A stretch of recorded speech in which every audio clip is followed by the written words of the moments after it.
अस्सलाम वालेकुम, welcome to the सानी पॉडकास्ट और मैं हूं आपका होस्ट उमर सानी।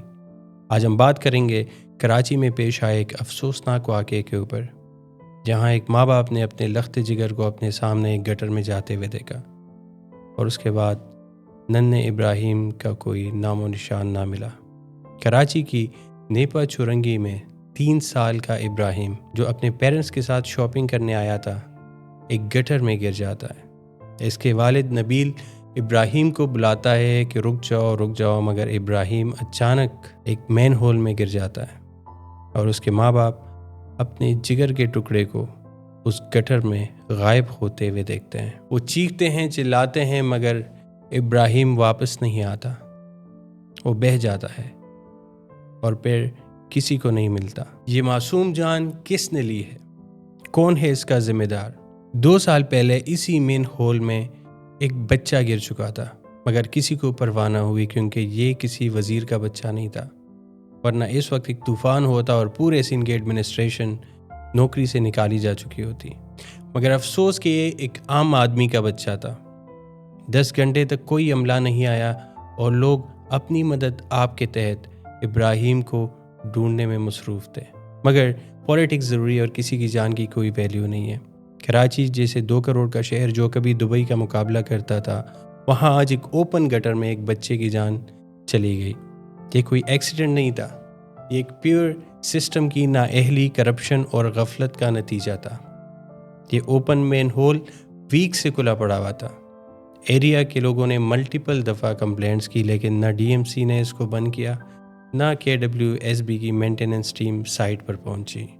ये वो शहर है जहां रोड्स अलग डिपार्टमेंट के पास हैं, गटर अलग डिपार्टमेंट के पास हैं और जिम्मेदारी किसी के पास नहीं होती। इब्राहिम जो चलते हुए सीधा 12 से 15 फुट नीचे गटर लाइन में गिर जाता है।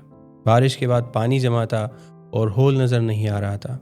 रेस्क्यू टीम जो 10 घंटे बाद पहुंची और फिर यह ट्रेजिडी हो गई। लेकिन असली सवाल ये है कि ओपन मेन होल वहाँ था क्यों?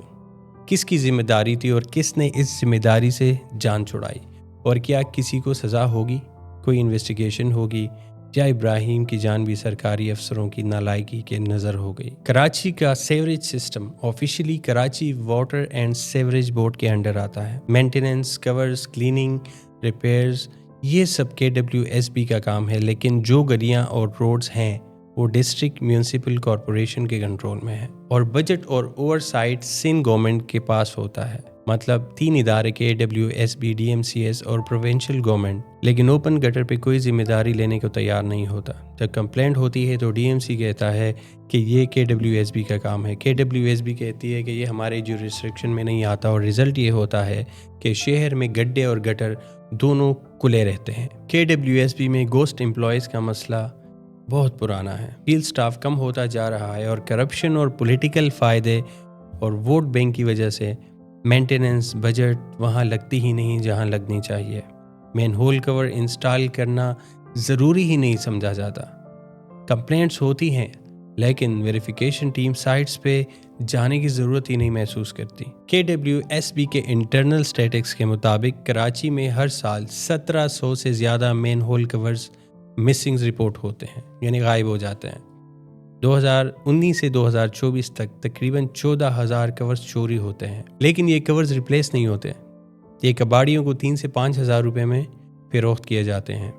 ये एक ऑर्गेनाइज्ड चोरी का नेटवर्क है और सबसे दुख की बात यह है कि KWSB ने कई दफ़ा एडमिट किया कि उनके पास ग्राउंड स्टाफ कम है और बहुत सी साइट्स पर इंस्पेक्शंस होते ही नहीं हैं। लोकल मीडिया के कंपाइल्ड डेटा के मुताबिक 2020 से 23 के दरमियान कम से कम 26 लोग ओपन मेन होल में गिर चुके हैं। इनमें ज़्यादातर छोटे बच्चे और बुजुर्ग शामिल हैं। बारिश के दिनों में ये एक्सीडेंट्स डबल हो जाते हैं क्योंकि बारिश का पानी गटर के ऊपर आ जाता है, जिसकी वजह से मेन होल नज़र ही नहीं आते।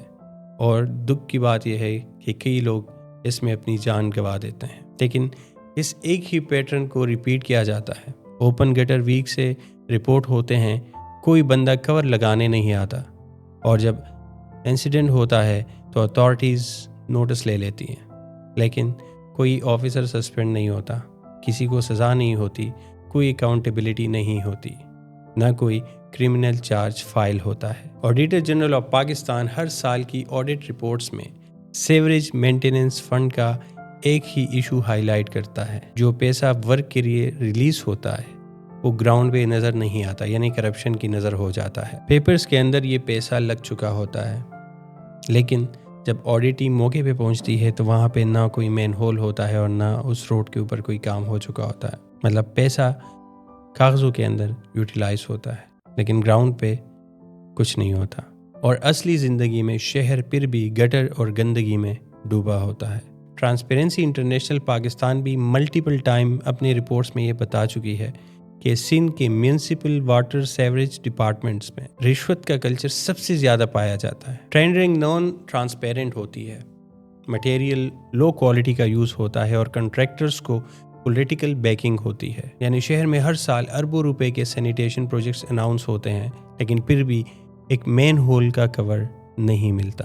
اس پورے سسٹم میں سب سے بڑا مسئلہ یہ ہے کہ کوئی شفافیت نہیں ہے۔ سندھ کی گورنمنٹ انسپیکشن نہیں کرتی، پینالٹیز نہیں ہوتی، اور جو آفیسر غفلت کرتا ہے وہ ایک پولیٹیکل پروٹیکشن میں کام کرتا ہے۔ ایک شہر جہاں 4 ملین کے قریب گاڑیاں چلتی ہیں، جہاں ہر اسٹریٹ پر بچے کھیلتے ہیں، وہاں ایک کھلا گٹر موت کا ٹریپ بن جاتا ہے۔ آج ابراہیم کی موت نے ایک بار پھر یہ بات ثابت کر دی کہ کراچی کا مسئلہ انفراسٹرکچر کا نہیں ہے، ذمہ داری کا ہے۔ فنڈز ہیں، بجٹ بھی ہیں، پروجیکٹس بھی اناؤنس ہوتے ہیں، مگر نہ مانیٹرنگ ہوتی ہے، نہ اکاؤنٹیبلٹی ہوتی ہے، نہ گراؤنڈ پر کوئی کام ہوتا ہے، اور پھر ہم روز یہی دردناک خبریں دیکھتے ہیں۔ یہ شہر روڈ سے نہیں، ذمہ داری سے ٹھیک ہوگا، اور جب تک 3 ادارے KWSB DMCS اور سندھ گورنمنٹ اپنی ذمہ داری لینے کو تیار نہیں ہوتے، تب تک کراچی میں اوپن گٹرز لوگوں کی جان لیتا رہے گا۔ ضرورت اس بات کی ہے کہ ذمہ داروں کے خلاف ایکشن لیا جائے، اور اس بات کو یقینی بنایا جائے کہ کوئی اور ابراہیم کسی کی نااہلی کی نظر نہ ہو، کسی اور ماں باپ کا گھر نہ اجڑے، کسی اور کی خوشیاں یوں ان کی آنکھوں کے سامنے تباہ و برباد نہ ہو۔ ہمیں شاید یہ احساس نہیں ہوگا کیونکہ ابراہیم نبیل کا بیٹا تھا، لیکن اگر آپ اس کی ماں سے پوچھیں، اس کے باپ سے پوچھیں، تو وہ آپ کو بتائیں گے کہ جس بچے کو انہوں نے 3 سال اپنے پلکوں پہ بٹھا کے پال پوس کے بڑا کیا، وہ ان کے سامنے گٹر میں گرا اور مر گیا۔ اجازت دیجیے، اللہ حافظ۔